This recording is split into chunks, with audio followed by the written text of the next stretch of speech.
అందరికీ నమస్కారం. Welcome back to my channel.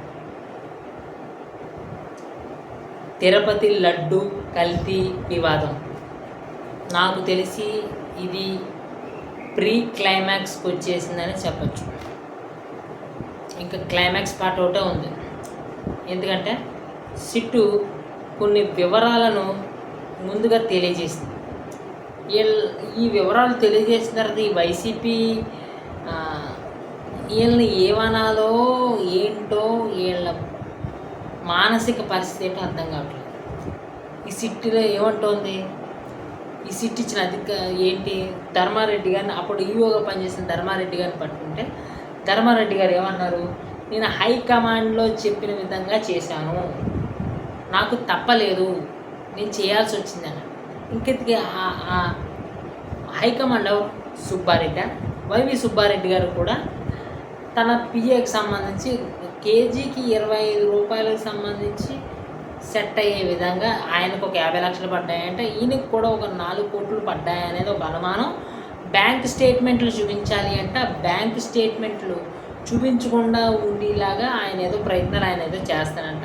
ఇప్పుడు ఇంతకీ హైకమాండ్ వైవి సుబ్బారెడ్డి లేకపోతే మరి ధర్మారెడ్డి గారు అయిపోయిన తర్వాత వైవి సుబ్బారెడ్డి గారు అయిపోయిన తర్వాత భూమన కరుణాకర్ రెడ్డి గారు కూడా ఉన్నారు కాబట్టి ఆ సమయంలో కూడా ఇవన్నీ జరిగినాయి కాబట్టి జగన్మోహన్ రెడ్డి గారు హైకమాండ్ అవుతారా, ఈ విషయం మనకి ఫ్యూచర్ తెలియదు.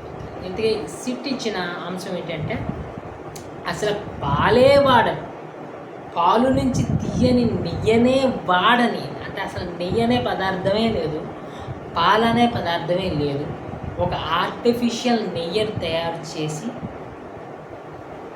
వీళ్ళు ఏం చేశారు, కల్తీ చేసి పడేశారు. దాంట్లో ఏం వాడారు వీళ్ళు, palm oil, palm stick oil, palm kernel oil అట.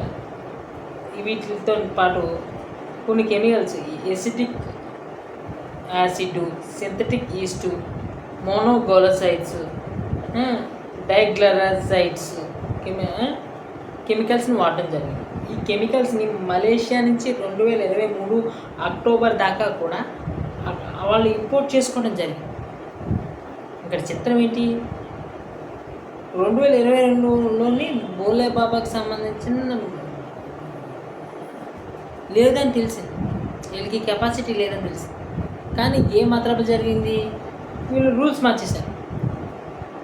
ఈ కల్తీ ఏ విధంగా జరగకుండా లడ్డు ఎలా తయారు చేయాలన్న దాని మీద కొన్ని రూల్స్ పెట్టుకున్న దానిలో ఆ రూల్స్లో రూల్ నెంబర్ 18, 19, 20, 21, 22, 74 కొన్ని మార్పులు చేసి, కొన్ని చేర్పులు చేసి, కొన్ని తీసేసి ఆ రకంగా ఈ బోలే బాబా అనేవాడికి ఏఆర్ డైరీస్, వైష్ణవి డైరీస్ ద్వారా ఇండైరెక్ట్గా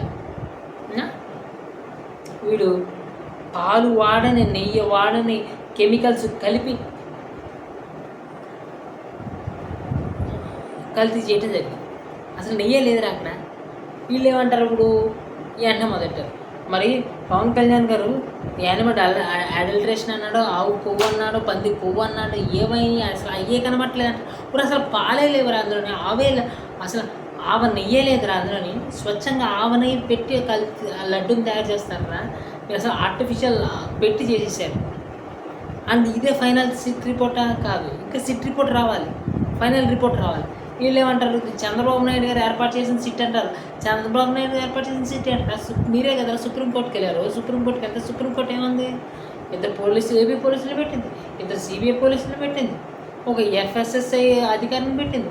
ఇంతమందిని పెట్టి ప్యాక్ చేసి మీ నమ్మకం కోసం ఇలా పెట్టి ఒక ఇన్ఫర్మేషన్ ఇస్తే దాన్ని కూడా తప్పు పట్టి దాన్ని కూడా చంద్రబాబు నాయుడు మీద తోసేసి పవన్ కళ్యాణ్ గారు ఈ అడల్ట్రేషన్లు కొవ్వు అన్నాడు, అది అన్నాడు, అవేం లేవు, ఇది ఎక్కడిది, పవన్ కళ్యాణ్ మత రాజకీయాలు చేస్తాడు, అది చేస్తాడు, ఏంట్రా ఏంటి, ఇంకా ఫైనల్ కాలేదు.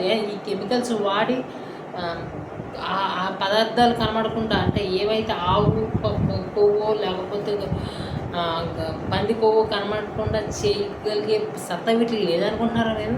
వాటికి సంబంధించిన ఇన్ఫర్మేషన్ మనకు ఇంకా రావాలి కదా.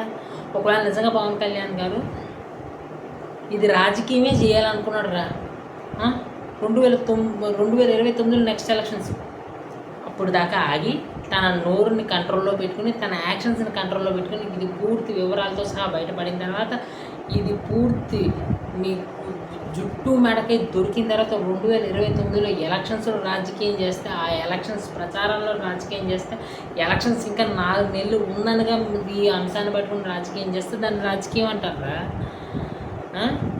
అంతేగాని ఒక సనాతన ధర్మం బోర్డు ఉండాలి, ఇలాంటి యథవేషాలు ఎవడో హిందువుల పట్ల చేయకుండా ఉండాలన్న దాన్ని ప్రజలకు ఎడ్యుకేట్ అయ్యే విధంగా చెప్పాలనుకోవడం దాన్ని అనరు. మీరు కంగారు పడద్దు. అసలు నెయ్యే లేకుండా, అసలు నెయ్యి పాలు అనేది లేకుండా మీరు ఆర్టిఫిషియల్గా ఒక నెయ్యిని సృష్టించేసి కల్తీ చేసేసి మీరు లడ్డూలు తయారు చేసినప్పుడు దాంట్లో కలపలేదు అనేది దానికి రుజువులు ఏంటి? సిట్ అసలు ఫైనల్ రిపోర్ట్ రానివ్వండి, అప్పుడు మాట్లాడుకుందాం. పవన్ కళ్యాణ్ ఏమన్నాడు, మీరేమన్నారు, అసలు ఎవరిది తప్పు ఏంటని. ఈలోగా మొదలుపెట్టేశారు. ఎవరు మొదలుపెట్టేశారు? కొంతమంది బ్యాచ్ వచ్చేసింది. ఈ ప్రశ్న అనే బ్యాచ్, ఈ ప్రకాష్ రాజ్ అనే బ్యాచ్, అంబటి రాంబాబు, రోజా, ఈ బ్యాచ్ అంతా వచ్చేసారు. ఈ ప్రశ్న అనేవాడు నాకు అవుట్ ఆఫ్ సిలబస్, నేను పట్టుకున్న సత్తా నాకు లేదని నేను ఫీల్ అవుతున్నాను. తగులుకున్న వాళ్ళు తగులుకుంటారు, నేను తగులుకోవాల్సిన టైం వచ్చినప్పుడు నేను కూడా తగులుకుంటానులే. కానీ ఇక ప్రకాష్ రాజ్ ఏమంటాడు, తెలిసింది కాబట్టి దీన్ని మత రాజకీయాలు చేయకుండా శిక్షలు విధించాల్సిన మత రాజకీయాలు ఏంటి? మత రాజకీయాలు ఎందుకు వచ్చింది? ఎడ్యుకేషన్ చేయాలనుకోవడం, దాన్ని ఎడ్యుకేట్ చేస్తున్నాము, దీంట్లో తప్పు జరిగిందని ప్రజలకు చూపిస్తూ, ప్రజలు మన మతం మీద ఇంత అప్రమత్తంగా ఉండాలని ప్రజలను ఎడ్యుకేట్ చేస్తున్నప్పుడు దీంట్లో మతతత్వం ఎక్కడొచ్చింది ఏంటి? ఎక్కడో వైజాగ్లోని 2 లక్షలకు పైగా ఒక టీడీపీకి సంబంధించిన గో మాంసం స్టోరేజ్ దొరికిందంట. దాని గురించి పవన్ కళ్యాణ్ ఎందుకు మాట్లాడట్లేదు అంటారు? ఎందుకు మాట్లాడట్లేదు? మాట్లాడకపోతే పవన్ కళ్యాణ్ గారు దీనికి సంబంధించిన యాక్షన్స్ తీసుకోకపోతే ఇది ఎలా బయటపడింది అనేది నాకు అర్థం కాదు. ఇప్పుడు గత 5 సంవత్సరాలు మీరు ఏమైనా పట్టుకున్నారు? ఇదే టీడీపీ దగ్గర నుంచి, ఇదే టీడీపీ వ్యక్తి, మీరు చెప్తున్న టీడీపీ వ్యక్తి దగ్గర నుంచి మీరు పట్టుకోలేదు. ఇప్పుడు ఎలా దొరికేసింది పవన్ కళ్యాణ్ గారు యాక్షన్స్ తీసుకోకుండా? ఆ లులు మాల్ విషయంలో కూడా అదే పాయింట్ మీద కదా పవన్ కళ్యాణ్ గారు అందరికీ లెఫ్ట్ అండ్ రైట్ క్లాస్ పీకింది. పవన్ కళ్యాణ్ గారు యాక్షన్ తీసుకుంటున్నారు కాబట్టి, ఎక్కడికక్కడ చెక్ చేస్తున్నారు కాబట్టే కదా ఇలాంటి విషయాలు బయటపడుతున్నాయి కాబట్టే కదా మీరు టార్గెట్ చేస్తున్నారు. ఆయన పట్టించుకోకుండా ఉండడు. ఆయనకి ఎలా ఉండాలో, ఏం చేయాలో, ప్రజల పట్ల ఎలా ఉండాలి, ధర్మం పట్ల ఎలా ఉండాలి, మీలాంటి వేస్ట్ ఫీలోస్ తోలు ఎలా తీసేయాలో ఆయనకు తెలుసు. ఆయన ఆ పనిలో ఉంటాడు, మీరు ఈ పనిలో ఉండండి, మేము కౌంటర్లు వేసే పనిలో మేము ఉంటాం.